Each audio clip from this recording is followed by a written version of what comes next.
terrorism in the advent of fake news and disinformation in my country. We need to work it out. We need to prove that we are the voice of the people. We are the media. We are the facilitators.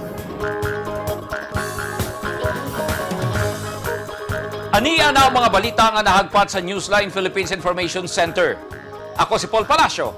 Tutok na!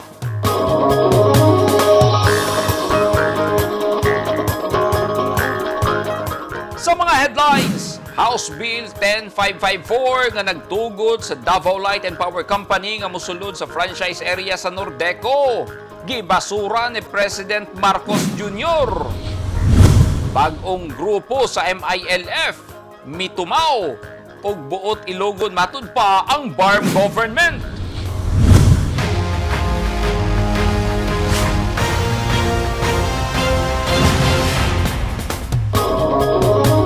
Sa detalye sa atong mga balita, daghan ang naghinam-hinam nga makatilaw og bastanting supply sa kuryente dihang gipasar sa Kongreso ug Senado ang House Bill 10554 nga nagtugot sa Davao Light and Power Company nga palapdan ang ilang prangkisa didto sa Davao del Norte. Apan kaganihang buntag, nagguol ang katawhan sa Davao del Norte, partikular na sa Island Garden City of Samal con Igacos, dihang migawas ang veto message sa presidente. Ani ang report. Gibasura o giveto ni Presidente Ferdinand Marcos Jr. ang House Bill 10554 nga naghatag og pagtugot sa Davao Light and Power Company nga palapdan na yang franchise area didto sa Tagum City, Island Garden City of Samal ug mga lungsod sama sa Talaingod, San Isidro, Asuncion, Kapalong ug New Corelia, mga lungsod sa Davao del Norte nga nagakuha og supply sa kuryente sa North Davao Electric Cooperative con Nordeco. Daghan ang nakuratan kay nagtuo ang katawhan, labi na ang mga konsumidor nga malipayo na sila kay pirmahanan na lang sa presidente ang balaod kay gipasar na kini sa Kongreso ug sa Senado. Mipasar ang House Bill 10554 tungod sa petisyon sa mga mayor, gobernador ug katawhan sa Davao del Norte nga gusto nang mobalhin sa Davao Light apan gibasura kini ni Presidente Marcos. Sa iyang veto message, gisaysay sa presidente nga ang pagbasura sa maong balaod nun kinahanglan tungod kay supa kini sa usa ka probisyon sa Constitution nga dili matiwas ang nakasulat sa prangkesa nga gitunol sa gobyerno sa Nordeco nga balido pa hangtod sa tuig 2028 ug ang usa balido pa hangtod sa tuig 2033. Apan wala mawadi og paglaom si Mayor Aldavid Uy sa Island Garden City of Samal. Mato niini, wala pa natapos o wala pa mahuman ang iyang paningkamot tungod kay disappointed but hopeful gihapon ta. Anyway, pwede man nato siya ma-refile and siguro kay ang reservation po nako when katong pagsugod yun ni Ani together with the other mayors and Governor Ubahim, kay ang ginapush manggod nato sa una sama lang kay lahi ang naka-separate franchise manggod ang Samal, ma'am. So it's easier. And kung ma-detach ang Samal, dili mabutang sa alanganin ang franchise sa Nordeco. Kay sa mga interpellation manggod sa House o sa Senate, ang argument manggod dito kung mawala ang Davao del Norte, which naadiha ang kadaghanan yun sa mga customers sa Nordeco, mabutang sa alanganin ang mabili na lang na service area which is ang Davao de Oro. plano karon sa mayor nga ipasaka og balik ang ilang petisyon apan kini alang na lang sa isla sa Samal kay sila ang labing naapektuhan sa siga palo nga supply sa kuryente nga gikan sa Nordeco. Himuon nato karon is we will try again and siguro para dili na magkomplikado unahon nato ang Samal. Kay maumang yun di ang unang yun na ginalihok nato sa una na Samal usa. Kay mas dali siya. Kung ma-carve out ang Samal sa Nordeco franchise, minimal lang ang impact, ma'am. Kay where in fact, ang Samal, since napagsugod sa operation sa Nordeco, Daneco pa sa una, losing side yun ang Samal. Importante ang kuryente sa Samal tungod kay daghang mga patigayon ang dili makasulod tungod kay hinay ang supply sa kuryente o gani usahay wala gayoy supply. Sa akong pagkikinabi sa usa ka opisyal sa Davao Light and Power Company, iyang gibutyag nga andam kanunay ang Davao Light motabang sa isla sa Samal. Realidad sa Samal Island nga walay kuryente, walay supply sa tubig kung walay kuryente. Nang hinaot si Mayor Uy nga unta, tagaan og konsiderasyon sa Kongreso ug sa Senado ang ilang petisyon sa panahon nga ila kining ipasaka og balik. Edith Kaduayan, News 10 Philippines. Stay safe! Gibantog nga mangguguba si Hashim Salamat ang kanhi lider sa Moro Islamic Liberation Front kon MILF sa dihang mipanaw kini. Nagpadayon ang kausa sa grupo o nahibaw na usab nga miyembro sa Bangsamoro Transition Authority kon BTA ang iyang anak nga si Abdullah Hashim. Apan ning bag-o pa lamang, dunay mitumaw nga grupo o gustong ilugon ang gahom sa BARM government nga gipangunahan sa MILF. Ani ang report ni Taher Sulaiman. Power grab. Kung dunay grupo nga gustong muagaw sa gahom sa Bangsamoro Autonomous Region in Muslim Mindanao nga gipangunahan karon sa Moro Islamic Liberation Front, natingala na lang ang anak ug pamilya sa mipanaw nga leader sa Moro Islamic Liberation Front na si Hashim Salamat kakalit nga paglutaw sa grupo nga gitawag og MILF Salamat Wing. Sumala ni Bangsamoro Transition Authority Parliament Member Abdullah Hashim, nakuratan sila sa dihang dunay milutaw nga bag-ong grupo ug gidala ang pangalan sa iyang amahan. Ikondena ni BARM Parliamentarian Hashim ang kalit nga pagpakita sa grupo nga wala nila masayran. Ang grupo nga MILF Salamat Wing maghimo lang kuno og kagubot sa mga membro og maguba sa mga plano sa MILF ug BARM. Sa usa ka opisyal nga pahayag, gikondena ni BARM Chief Minister ug MILF Chairman Al-Hajj Murad Ibrahim ang MILF Salamat Wing. Nanawagan kini sa katawhan sa BARM nga magpabiling lig-on sa ilang suporta sa gobyerno. Gibutyag ni Attorney Najib Sindarimbo ang Minister of Interior and Local Government sa BARM na dunay grupo nga gustong muagaw sa panggobyerno sa BARM. In reality, wala naman talagang split sa organization. Pero may mga politicians na gustong i-wrestle yung control over the BARM. Sabing kunin na, mag-power grab. At ang ginagamit nila, yung mga tao sa loob ng organization na may mga gripes.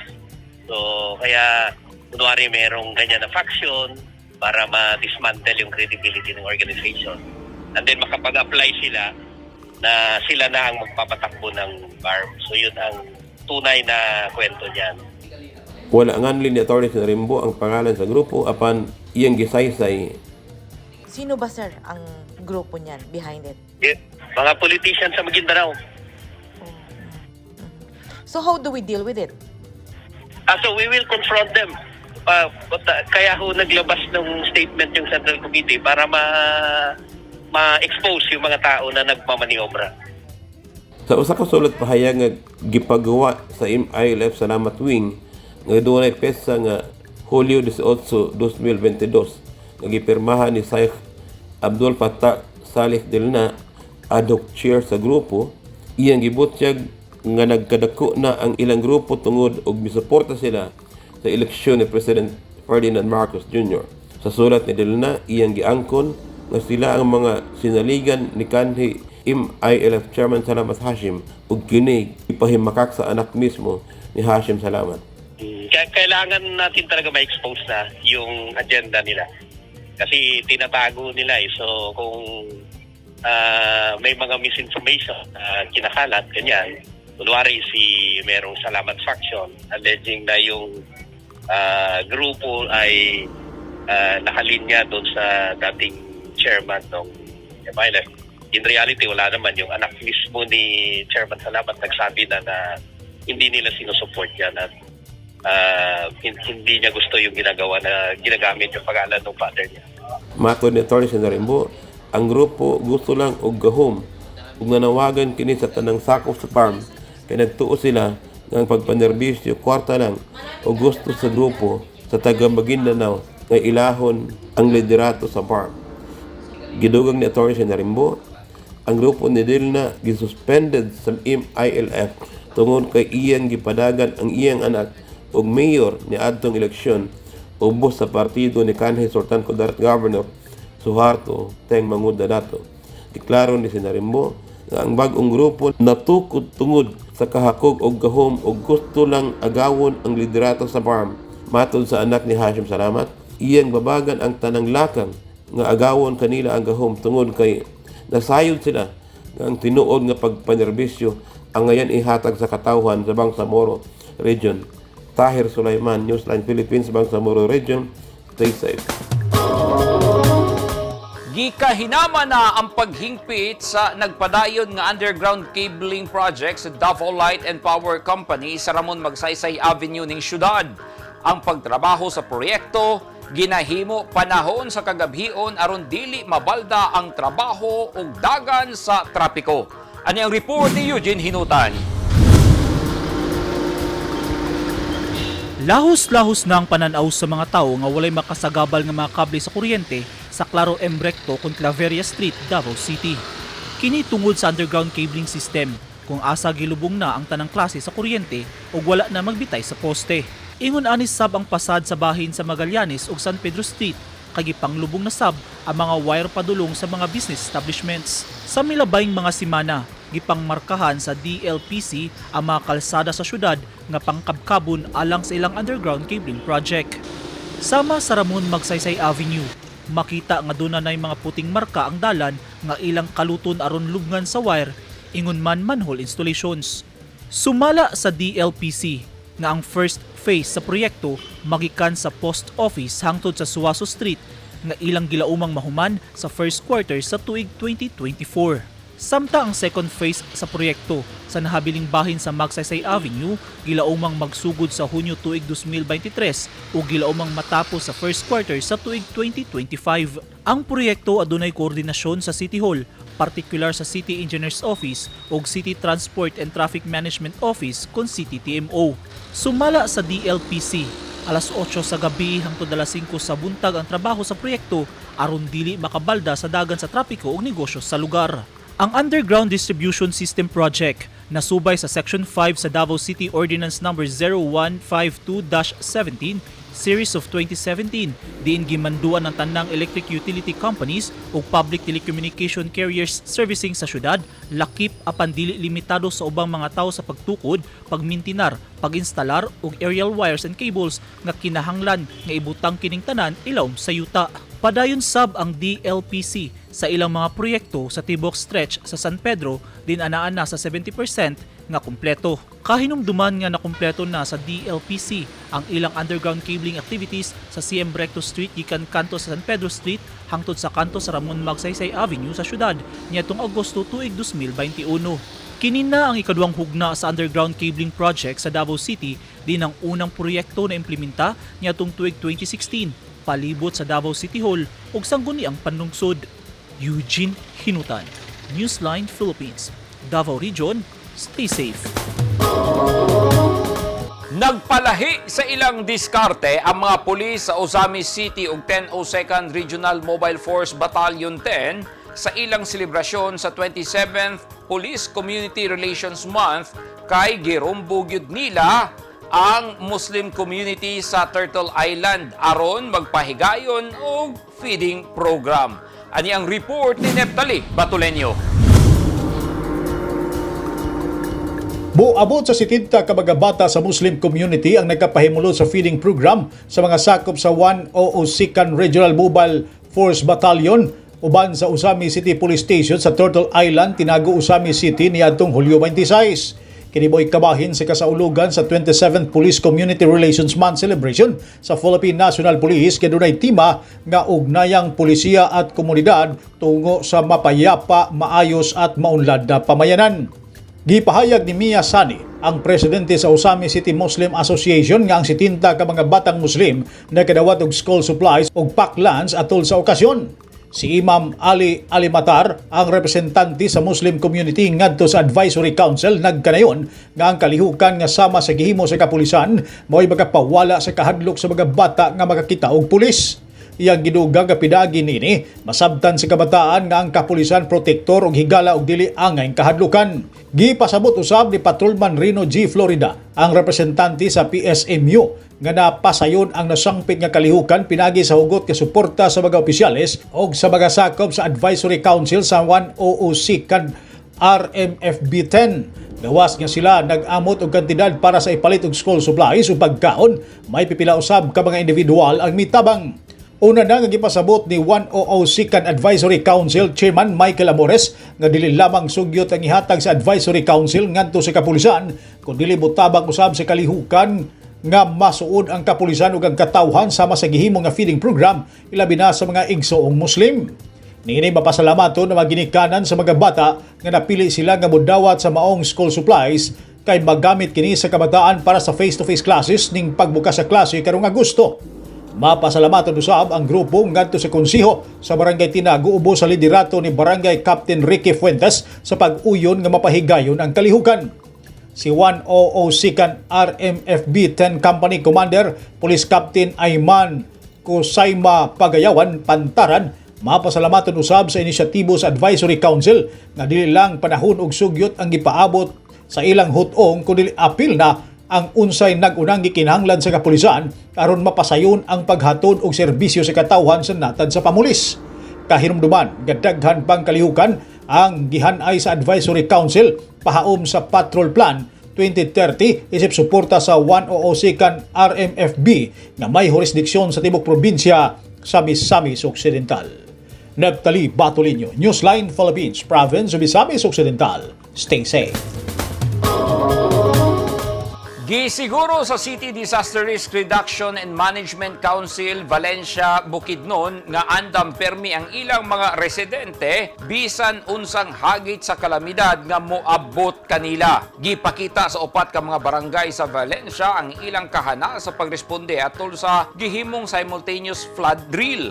Dako ang matabang sa drill sa mga flood-prone nga mga barangay sa syudad sama sa Barangay Lurugan, Poblasyon, Lumbo o Kolonya aron dili mataranta og kanunayng focus sa pagresponde panahon sa emergency. Upat sab ka mga opisyal sa Valencia City ang misalmos sa earthquake drill nga gi-facilitate sa CDRRMO. Ang gipahigayong aktibidad subay sa pagsaulog sa National Disaster Resilience Month tinguha nga mahimong andam ang katawhan panahon sa katalagman. At tangi! Dairy Box itukod sa Misamis Occidental, supply sa gata sa Carabao mas mudaghan. O booster shot sa COVID-19 sa Claver, Surigao del Norte, gidagsang sa mga tao kay naay baylo nga bugas ug canned goods.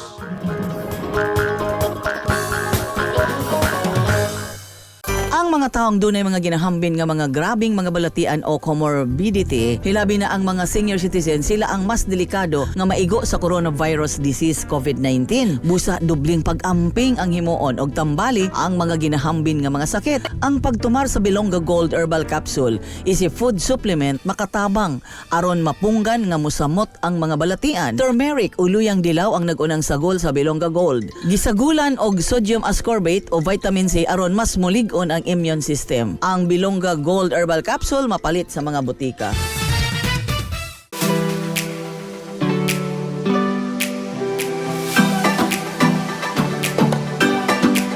Do you want to be beautiful inside out? Visit RNC Lounge Aesthetics and Wellness, located at Door 3, Molavi Building, Emilio Jacinto Street, Davao City. Your total beauty and wellness center.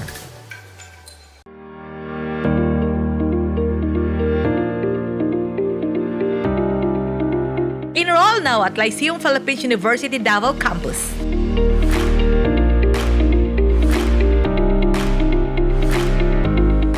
Courses offered: College of Health and Sciences, BS Medical Technology, BS Pharmacy, College of Business and Accountancy, BS Accountancy, BS Administration, BS Management Accounting, BS Customs Administration, Bachelor of Arts in Sciences, Bachelor of Multimedia Arts, Bachelor of Forensic Science, College of International Tourism and Hospitality Management, BS Hospitality Management, BS Tourism Management. They also offer junior college and the following courses: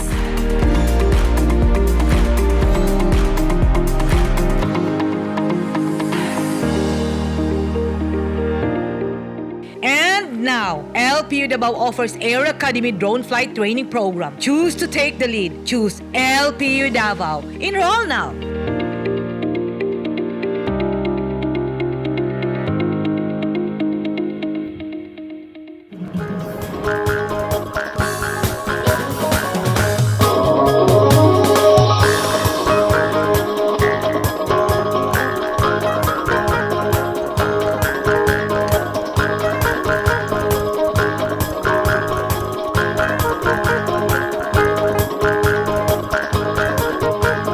This portion is brought to you by Toyota. This portion is brought to you by Rizal Memorial Colleges. This portion is brought to you by Davao Light and Power Company. Gilantaw karon nga mamahimong independent sa supply sa gatas ug ubang dairy products ang probinsya sa Misamis Occidental kung mahingpit na ang pagtukod sa dairy box sa lungsod sa Plaridel kung asa iproseso ang gatas sa Carabao. Bintaha usab kini sa mga nagbuhi og Carabao kay aduna na sila dugang kita ug dili na mag-angkat og gatas sa silingang probinsya. Ani ang report ni Neftali Batuleño. Tinguha karon nga dali na gababatunan ang supply sa gata sa Carabao sa lalawigan sa Misamis Occidental. Kini kun hingpit na gabatukod ang dairy box sa lungsod sa Plaridel, Misamis Occidental. Ang dairy box mao hiniusang proyekto sa Philippine Carabao Center LGU Plaridel, Paglao Multipurpose Cooperative ug sa Carabao Based Business Improvement Network Project kun CBIN nga gipunduhan ni Senador Cynthia Villar, chairperson sa Committee on Good and Agriculture sa Senado. Atol sa gipahigayon nga groundbreaking ceremony and signing of Tripartite Memorandum of Agreement of CBN 2021 sa may barangay Kalakaan sa nihisgutang lungsod niadtong Hulyo 25, gipadayag ni Plaridel Mayor Gadwin Handumon nga kini nga proyekto biagi una sa daghang diskusyon ay pa naplastar. Sa wala pa dahimong mayor si Handumon, siyang general manager sa Paglao Multipurpose Cooperative sa diyang gisugdan ang paghanay sa proyekto. Iyang gidugang nga suportado siyang administrasyon ang hingpit nga katumanan niini ilabida nga nagtumong kini diha sa pagtabang sa mga mag-uuma sa Carabao ug pagpadaghan sa gatas nga isupply sa nagkinahanglan nga dili na moadto pa sa Bukidnon. Si Dr. Lowell Paraguas, ang Center Director sa Philippine Carabao Center, nagkadayon nga kining nahitabo sa Plaridel pasiuna lamang sanglit kabahin sa plano nga ang tibok Misamis Occidental adunay supply sa gatas. Sa dairy box ipahigayon ang pagproseso sa gatas sa Carabao aron mao iapod-apod sa tanan. Nakita sa CBIN ang katako sa Paglao Multipurpose Cooperative nga mo patuman ni sa kini napahimutang sa Plaridel. Gani mismo si Senador Cynthia Villar mipadangat siyang video message ngadto sa tanan uban ang panghinaot nga kini nga proyekto ang dakong ikatabang alang sa tanang mag-uuma sa Carabao ug makapasayon na sa supply sa gata sa probinsya. Gipaklaro sab di PMPC Board of Director Chairperson Ida Tanya Chopiculi nga mapasalamaton ang kooperatiba nga nahatagan og higayon diha sa pagdumala sa proyekto. Iyang gipasalig ang hugot nga suporta sa mga board of directors o sa tanang haligi sa kooperatiba alang sa hingpit nga katumanan niini nga maghatod og dugang kalambuan dili lamang sa Paglao Multipurpose Cooperative kundi sa tibuok komunidad. Sa unang semana sa Agosto, sugdan na ang pag-layout sa building aron maandam ang tanang gikinahanglan alang sa hingpit nga katumanan sa proyekto. Neftali Batuleño, Newsline Philippines, Province of Misamis Occidental. Stay safe. Natuman na gyud ang pangandoy sa mga graduates sa junior college sa Lyceum of the Philippines University Davao Campus ang face-to-face commencement exercises karong tuiga nga wala matagamtaban tungod sa pandemya. Ani ang report ni Eugene Hinutan. Human ang duha ka tuig nga virtual graduation tungod sa pandemya. Balik face-to-face na nga gipahigayon sa Lyceum of the Philippines University Davao Campus ang ilang junior college second commencement exercises niadtong Hulyo 22. Excited ug malipayon nga mipaso mga estudyante suot ang ilang toga kauban ang ilang escort nga ginikanan. Sa iyang mensahe, gipaabot ni LPU President Peter Laurel nga naglaom sila nga sa umaabot nga mga panahon mapataas pa nila ang level sa edukasyon sa LPU ug mapalapdan ang serbisyo ug madungagan sab ang ilang mga campus dili lang sa Mindanao lakip na sa silingang rehiyon sa nasud. So there are many things that many of our friends in a new campus may not know. But for our students and their parents, we are very grateful that you have sought fit that they come to LPU Davao, our first campus in Mindanao. Over the next few years, we hope to bring this level of education across LPU campuses in other areas, specifically in Cagayan and Pampanga. But it is important to mention here that LPU is a center of excellence in approximately 6 going on 8 programs. Pag sinabing center of excellence, as our friend from DepEd will notice, it's considered the best in the Philippines. Mitambong sa graduation ceremony ang ubang opisyal sa eskwelahan ug mga guest speakers nga mihatag sa ilang mga mensahe sa mga graduates. Gikalipay og dako sa mga ginikanan nga natapos na gyud sa ilang mga anak ang ilang pag-eskwela luyo sa hagit sa pandemya sulod sa 2 ka tuig. Nahimong blended ug modular nga klase ang ilang pagtuon. Mas gikalipay ug gikahinaman sa matag estudyante nga madawat ato sa face-to-face nga graduation ang ilang tagsa-tagsa ka diploma nga maoy ganti silang sakripisyo sa pagtuon. Gipasalig sa presidente sa LPU nga mas mahimong Center of Excellence ang ilang mga programa ug mapalambo pa ang kalidad sa edukasyon. Giawhag usab niini ang mga ginikanan nga ipa-enroll ang ilang mga anak sa LPU Davao Campus. Sanglit, doon na sila'y daghang programa nga pwedeng kapilian sa ilang mga anak. Gisigurong moderno o kumpleto ang mga pasilidad, ingon man state-of-the-art gyud ang pagkatukod niini. Eugene Hinutan, Newsline Philippines, Davao Region, stay safe. Naagnay ang mga residente sa lungsod sa Claver, Surigao del Norte nga magpa-first booster shot bato COVID-19 kay naay gipanghatag nga bugas ug canned goods. Mismong ang lokal nga gobyerno sa Claver ang nagdistribute sa tag 5 kilos nga bugas ug adunay mga dilata sa mga residente nga nagpa-booster shot bato COVID-19. Sayo pa lang sa buntag kagahapon, naglinya na ang mga tao sa designated vaccination site sa mga barangay. Apil sa nagpabakuna ang mga bata nga apil sa nakadawat o pangkonsumo sa balay. Nagpasalamat si Mayor Georgia Gokyangke sa mga barangay officials ug LGU vaccination team tungod sa taas nga vaccination rate sa mga barangay. Gihatdan og serbisyo pinaagi sa veterinary mission sa Office of the Provincial Veterinarian sa Cotabato Province ang 3 ka mga barangay sa lungsod sa Matalam ug Makilala. Apil sa mga serbisyo ang anti-rabies vaccination, purga ug paghatag og bitamina sa mga hayop. Ani ang report ni Eugene Hinutan. 3 ka mga barangay gikan sa lungsod sa Matalam ug Makilala, Cotabato ang nakabenepisyo sa 2 ka adlaw nga veterinary mission sa Office of the Provincial Veterinarian. Ang mga barangay gilangkuban sa Lower Malamute ug New Bugasong sa Matalam ug barangay Talun-Talunan sa Makilala. Ang mga serbisyo giapilan sa purga, anti-rabies vaccination, pagtambal ug naasay gipanghatag nga bitamina aron himsog ang mga buhing hayop sama sa iro ug iring. 407 ka mga hayop ang nakadawat og supplements ug 23 ka mga hayop ang dunay mga sakit ang gitambalan. Makita sa mga pictures nga kuha sa OpVet nga gipahimuslan gyud sa mga residente ang programa. Dunay nagpa-inject sa ilang baka, mga kanding ug kabaw. Ang naisgutang programa gikalipay sa mga residente ug nagpasalamat sa inisyatibo sa OpVet ug probinsyal nga gobyerno sa Cotabato.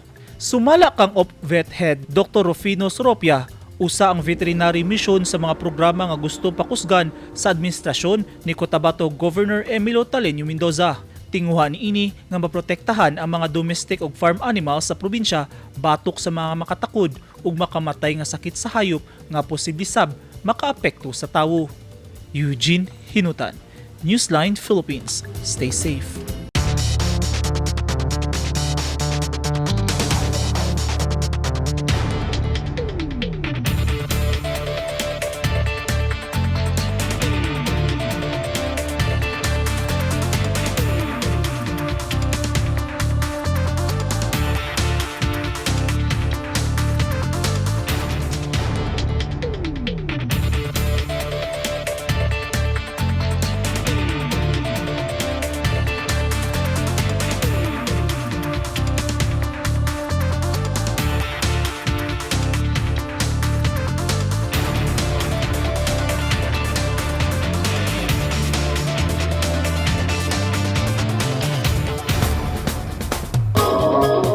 Amo kato naghingpit sa mga balita nga nahagpat sa Newsline Philippines Information Center. Alang sa dugang mga balita, bisitaha ang website nga www.newsline.ph. Sa Facebook page, Instagram, newsline.ph.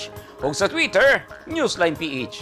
Kung aduna mo'y mga balita o impormasyon sa inyong tagsa-tagsa ka mga lugar sama sa sunog ug baha, mamahimo ka na ninyong i-share pinagi sa Newsline Messenger. Masundan o sabihin ninyo pinagi sa pag-subscribe sa YouTube channel sa Newsline Philippines. Ako si Paul Palacio. Daghang salamat and stay safe!